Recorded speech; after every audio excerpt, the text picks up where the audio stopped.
There was a time where I thought that I remembered 99.9% of all conversations.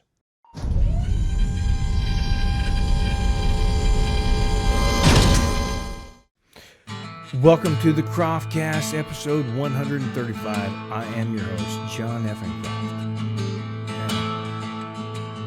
Croft. Spring has sprung. Is love in the air? Maybe, maybe not. It's think about what was that show back in the 80s, early 1980s, maybe through the mid 80s, The Love Boat. The Love Boat. So that was just a bunch of random people, or maybe some of them knew one another when they got on the boat. So whenever you're getting on the boat, and wherever the love comes from.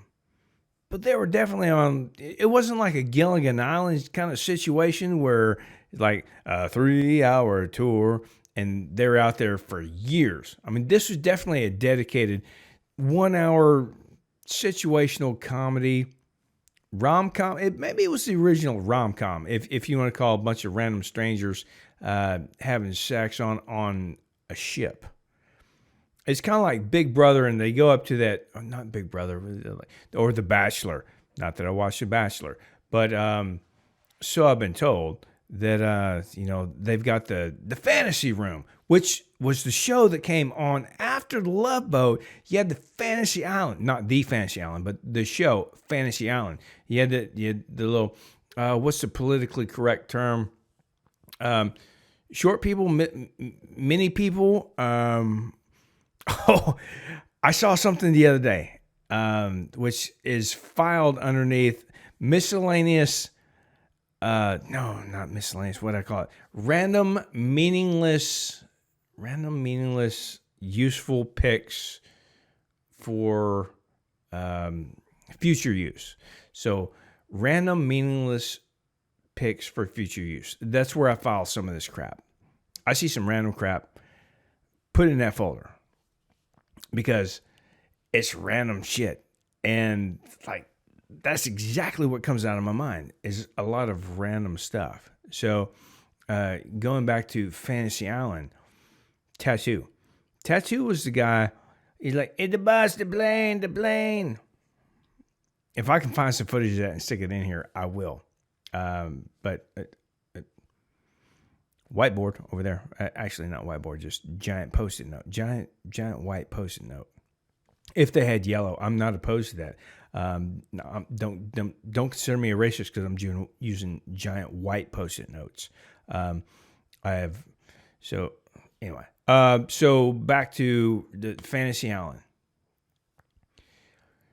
and the Fantasy Suite with The Bachelor. So whole bunch of hooking up going on there. Going back to The Love Boat. See, I'm like totally squaring back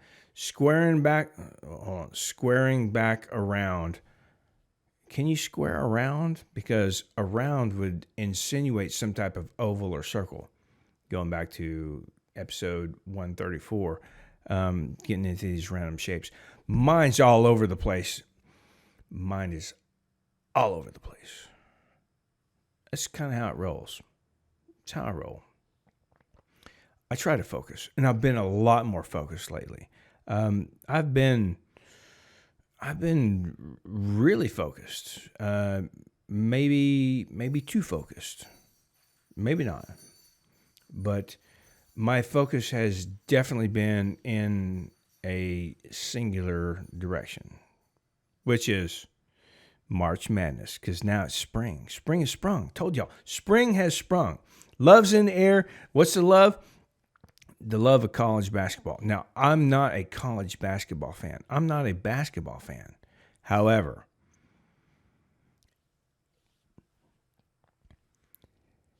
if my Arkansas Razorbacks can continue to advance, Sweet 16, that's like a 1 and a 6. That's 16. For those of you in Rio Linda, another throwback.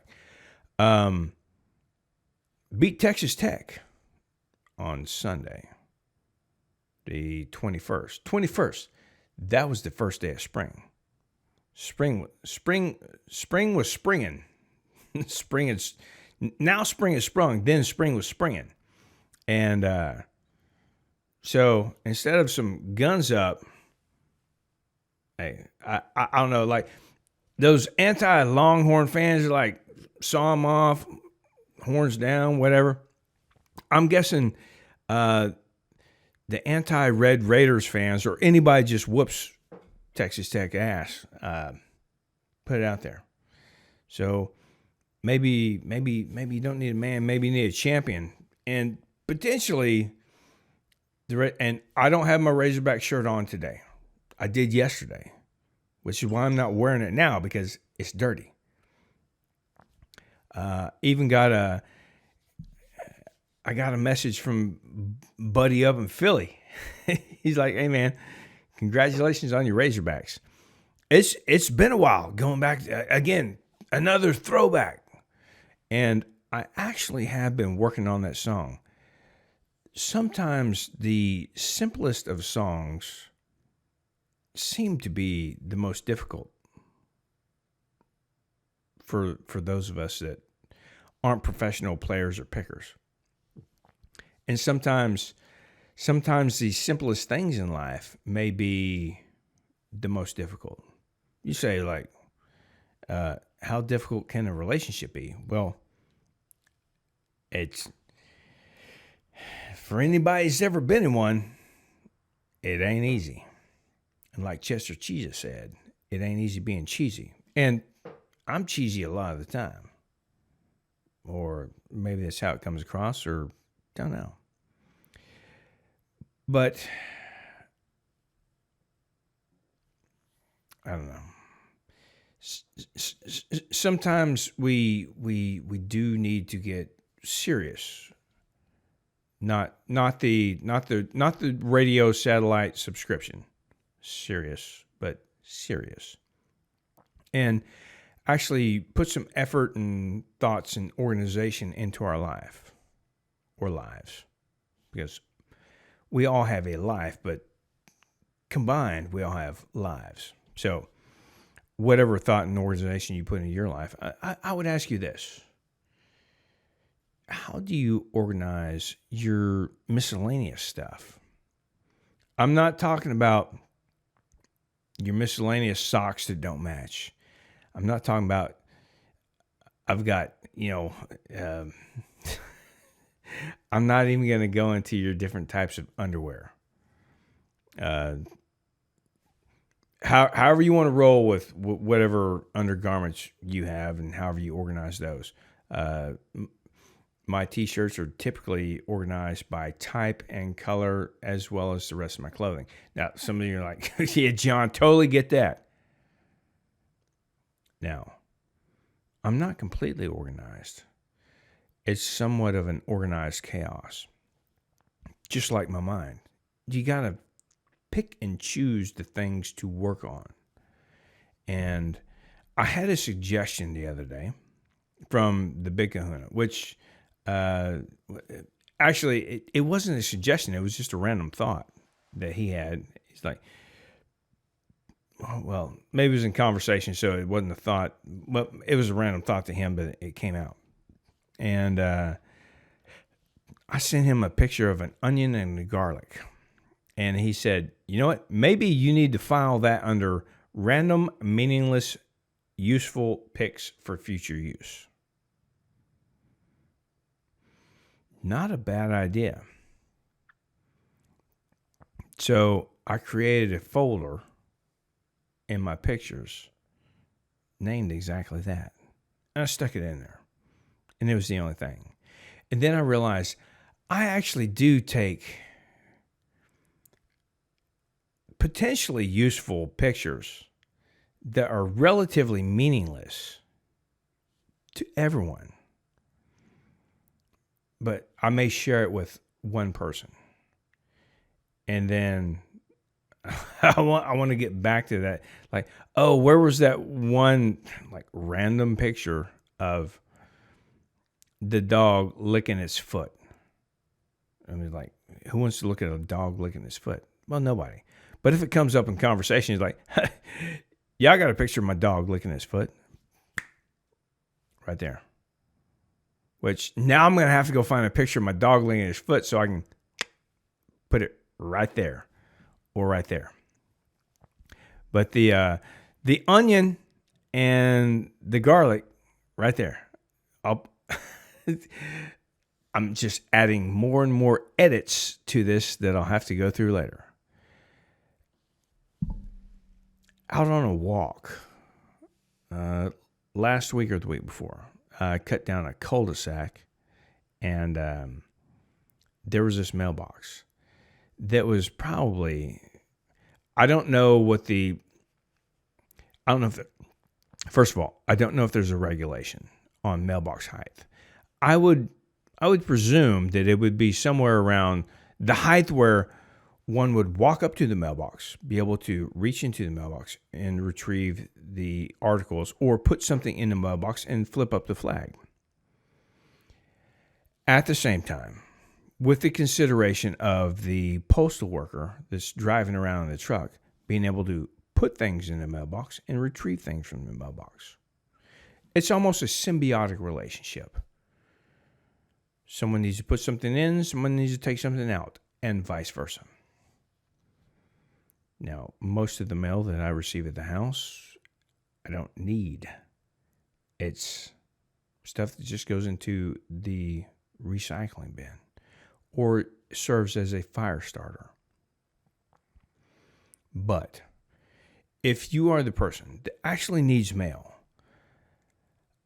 and you're above the height of 3'2", making up a number here, I would highly recommend that you put your mailbox up at a place where you and the postal worker can come to some sort of agreement. Maybe you have to reach up a little bit higher. Maybe they have to reach down a little bit lower. But if they have to get out of the freaking mail truck, because they're not driving Jeeps around anymore, and they're not even trucks. They're not vans. I don't know what they're called. It's like the modern day ice cream truck. Like you've got the Amazon, FedEx, UPS, and the USPS showing up, and you because you're expecting the package, and like as an adult, what are we getting? We're not looking for the turkey in the straw. Ding ding ding ding ding ding ding ding ding ding ding ding ding ding ding. Little turkey in the straw. You hear the ice cream truck as a child. You come running outside. Now in Texas, that's about 9 months out of the year. For those of you up north, that might be like 2 months out of the year. I don't even know if y'all got ice cream trucks. Maybe you just got like a snow cone truck that parks down on the corner. That's a hard business decision to make. My business only operates 2 months out of the year. The rest of the time, I put a snow plow on the front of it, and I'm just pushing shit out of the way. Don't know. I've spent some time up north during the winter. Didn't ever see any converted snow trucks or ice cream trucks converted into snow trucks, or vice versa. Both during the winter and the summer, I've been up where it does actually snow. And then during the summer, it's just downright beautiful. Nice weather. And I've bounced all over the place tonight. But I think for the most part, we covered the basic topics. Spring is sprung. Love should be in the air. Love could have been in the air for a while.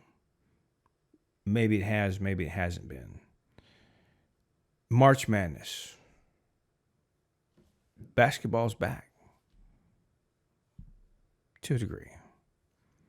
And Arkansas Razorbacks definitely defeated the Texas Tech Red Raiders. I'm not going to say that's an outright win for humanity. Maybe it's like Neil Armstrong said.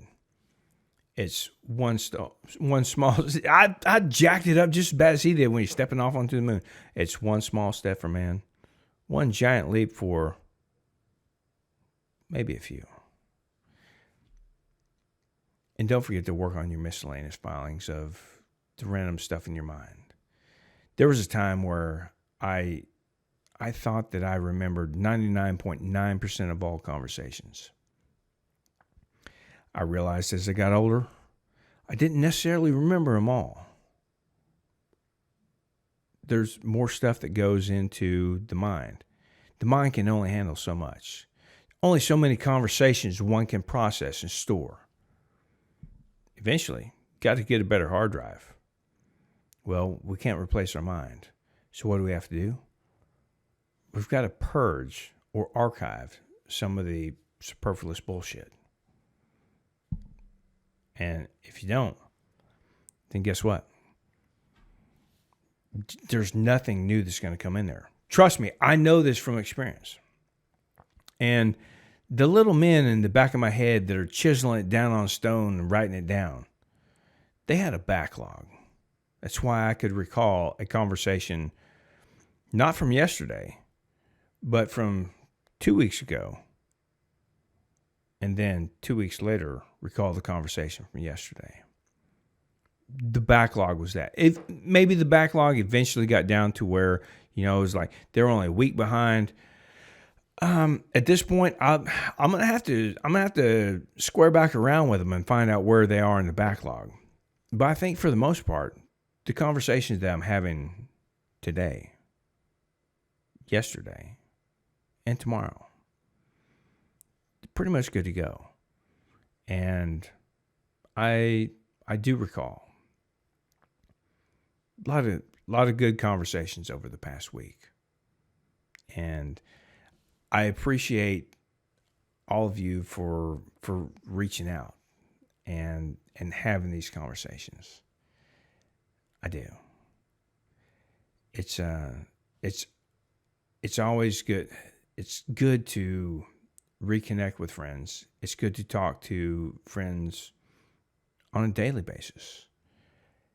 And there are certain conversations that I have that are routine. There are certain conversations that could just pop up every few years. But every one of them is value to me. And I try to share some of that back with you.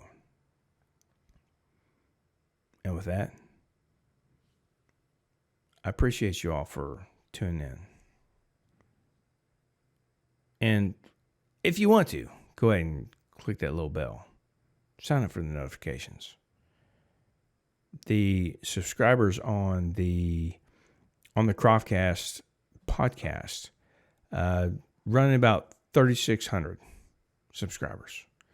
The YouTube, not quite so high, but we can all get the word out together.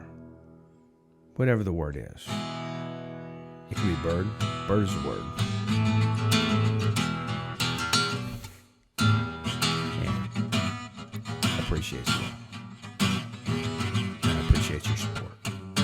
And I will support you. And with that, catch y'all on the flip side.